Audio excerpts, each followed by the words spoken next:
Good morning बच्चों। Good morning sir. देखिए, आज आप लोगों को मेंसुरेशन का सवाल बताया जा रहा है, क्योंकि मेंसुरेशन के पहले पार्ट में हम सिर्फ त्रिभुज ही बता पाए थे। ठीक है, इसमें आपको जो है आयत और वर्ग और जितना हो सकता है, जितना आ सकता है आधे घंटे के, उसमें देखा जाएगा, उसको पढ़ाया जाएगा। आप देखिए, सबसे पहले हम लोग आयत की बात करेंगे। ठीक है, सबसे ज्यादा जो नवोदय विद्यालय में क्वेश्चन पूछे जा रहे हैं वो मेंसुरेशन से पूछे जा रहे हैं। बहुत सारे चैप्टर ऐसे हैं जिनमें से एक भी क्वेश्चन नहीं पूछे जा रहे हैं, मतलब चैप्टर खाली खाली जा रहा है।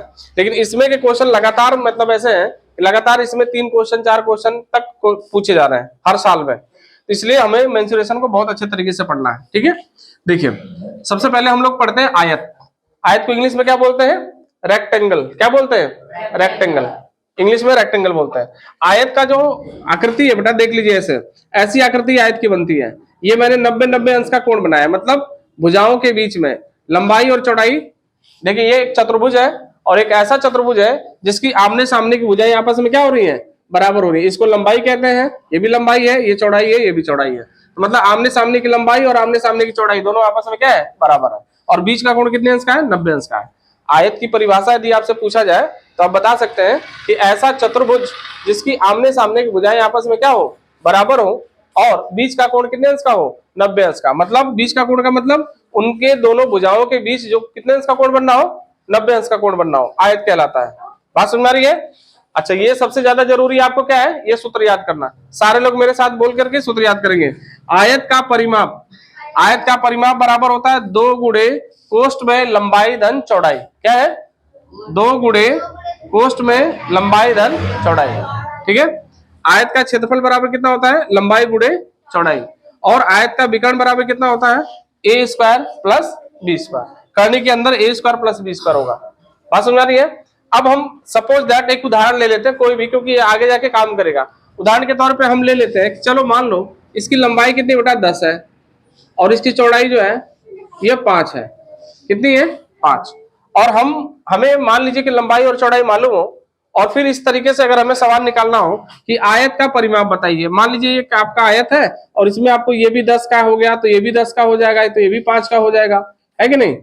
ऐसे करके तो हम कैसे मतलब इनका परिमाप निकाल पाएंगे? परिमाप का मतलब होता है बाहर बाहर मापना। जैसे ये चारों भुजाएं हैं, इन चारों भुजाओं को हमें क्या कर देना होगा? जोड़ देना होगा। बहुत आसान से आप कर सकते हैं। ये देखिए, आयत का परिमाप बराबर कितना है? 2 गुणे, ये गुणा का चिन्ह होता है, लंबाई कितनी होता है? 10, और प्लस कितना है? ये 5।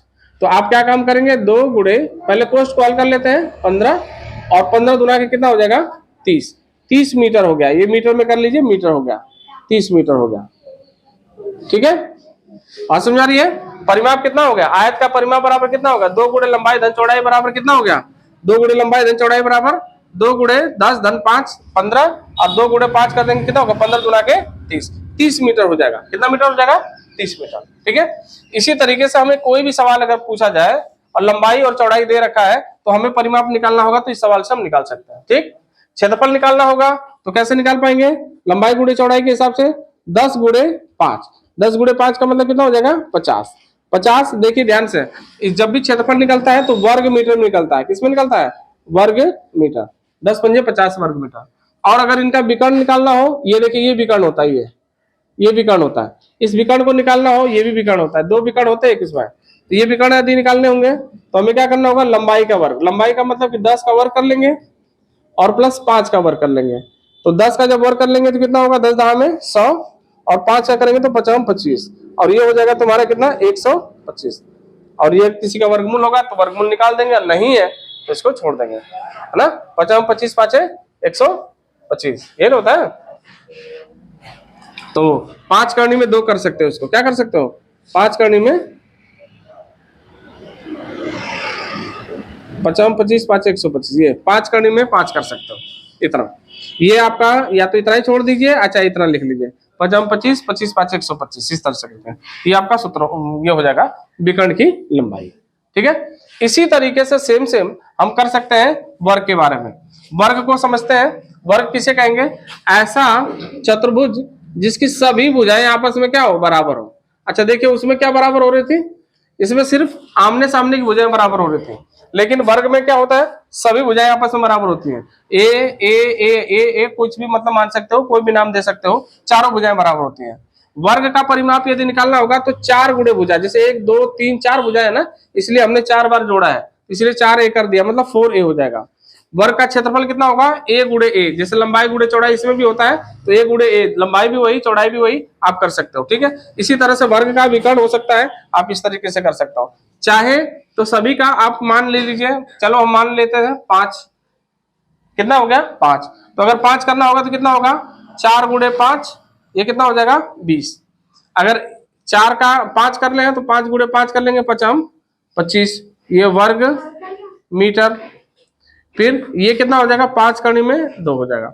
इस तरीके से हम मतलब इनके सवालों को लगा सकते हैं, चाहे वर्ग हो चाहे आयत हो, दोनों के सूत्र हम इस तरह से निकाल के लगा सकते हैं। ठीक है, वर्ग और आयत के सवाल जनरली रूप में पहले आप फार्मूले को पढ़ लीजिए, फार्मूले याद कर लीजिए। एक बार मेरे साथ फिर से फार्मूले की बात करें, आयत का परिमाप बराबर क्या होगा, बोलिए सभी लोग, 2 गुणे लंबाई धन चौड़ाई, 2 गुणे कोष्ठ में लंबाई धन चौड़ाई।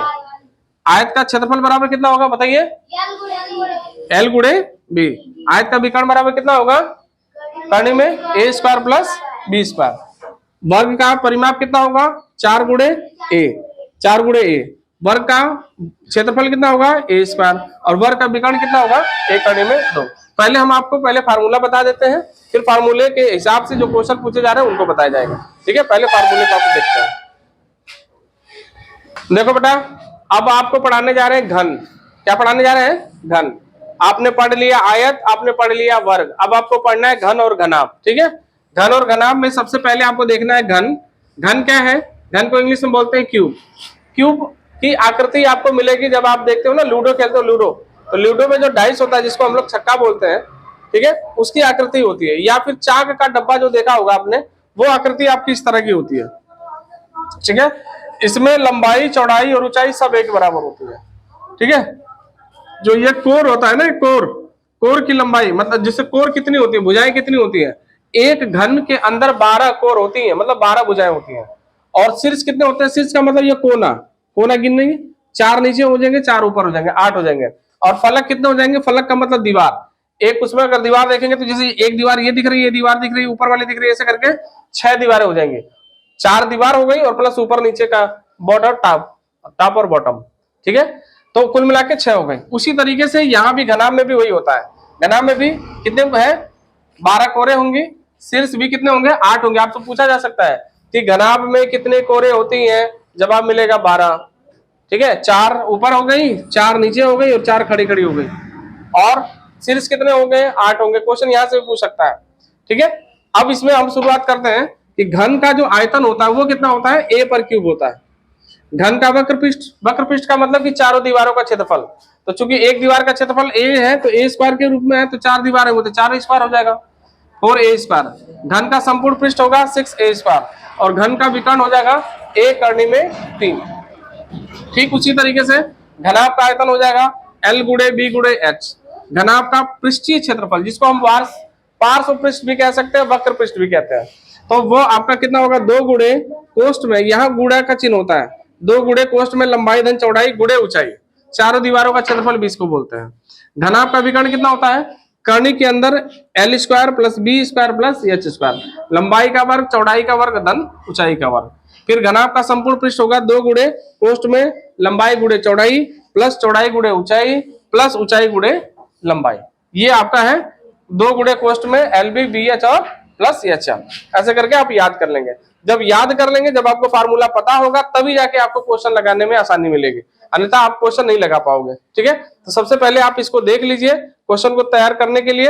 अब अगर आप चाहें तो इनमें हम कोई भी नाम दे करके, लिख करके इनके क्वेश्चनों को सॉल्व कर सकते हैं इनके सामने। जैसे मान लीजिए कि a बराबर, हमने कह दिया a बराबर हमारा 10 है, कोई घन है जिसकी भुजा कितनी है, 10 सेमी है, चाहे मीटर है, तो हम इसको हल करते हैं कि हमारा घन का आयतन कितना होगा। बस हमें क्या करना होगा, 10 पे 3 घात कर देना होगा, एक जगह 10, 10 पे 3 घात, 10 दाम में 100 दाम में 1000, 1000 मीटर क्यूब, क्योंकि आयतन हमेशा मीटर क्यूब में आता है, क्यूब में आएगा। क्षेत्रफल की बात करें तो आपका कितना हो जाएगा, 4 गुणे 10 गुणे 10, 10 दाम में 100 दाम चौके 400, 400 मीटर स्क्वायर हो जाएगा, ये मीटर स्क्वायर। इसका कितना हो जाएगा, 6 गुणे 10 गुणे 10, 10 में 100, छक्के 600, 600 मीटर स्क्वायर। मतलब कि चारों दीवार भी है और प्लस ऊपर का भी और नीचे का भी है। बात समझ आ रही है? कहाँ है? चारों दीवारों का भी क्षेत्रफल है और साथ में ऊपर का भी क्षेत्रफल है और नीचे का भी क्षेत्रफल है। तो इसलिए कुल मिला के 6 दीवारें हो गई, तो 6a स्क्वायर हो जाएगा। और अगर इनका विकर्ण निकालना होगा तो विकर्ण बराबर आपको भुजा मालूम है 10, तो बस 10 करने में 3 हो जाएगा। इस तरीके से अगर आपके पास कोई क्वेश्चन आता है और आप इनको सूत्रों को जानते हो और a का मान मालूम है, मतलब भुजा का मान मालूम है, तो हम आराम से उसमें पुटअप करके उनकी वैल्यू को निकाल सकते हैं। सेम उसी तरह से बेटा लंबाई गुणे चौड़ाई गुणे ऊंचाई, मान लीजिए यहाँ पे हम कर रहे हैं, ये 5 है, ये 4 है और ये 3 है, मान लीजिए। ठीक है, लंबाई 5 है, चौड़ाई 4 है और ऊंचाई कितनी है? 3 है। हमें सब कुछ निकालना है। कोर तो हम बता ही दिए कि कोर कितनी होंगे, कुल मिला के 12, शीर्ष 8 और फलक कितने? 6। लेकिन घनाभ का आयतन निकालना होगा तो कैसे निकालेंगे? वही लंबाई कितना है? 5, चौड़ाई कितना है? 4 और ऊंचाई कितना है? 3। बस सीधा गुणा करना है। 5 चौके 20 और 20 तिहाई 60, 60 आयतन है, चूंकि आयतन है तो मीटर क्यूब में रहेगा। ठीक है, मीटर क्यूब में होगा। 5 चौके 20 तिहाई 60। अगर क्षेत्रफल निकालने की बात करेगा बेटा तो 2 गुणे पहले लंबाई को देख लो, लंबाई तुम्हारी 5, चौड़ाई तुम्हारी 4, गुणे ऊंचाई क्या रहा है? 3। सॉल्व कर लीजिए इसको, यहीं पर कितना हो जाएगा?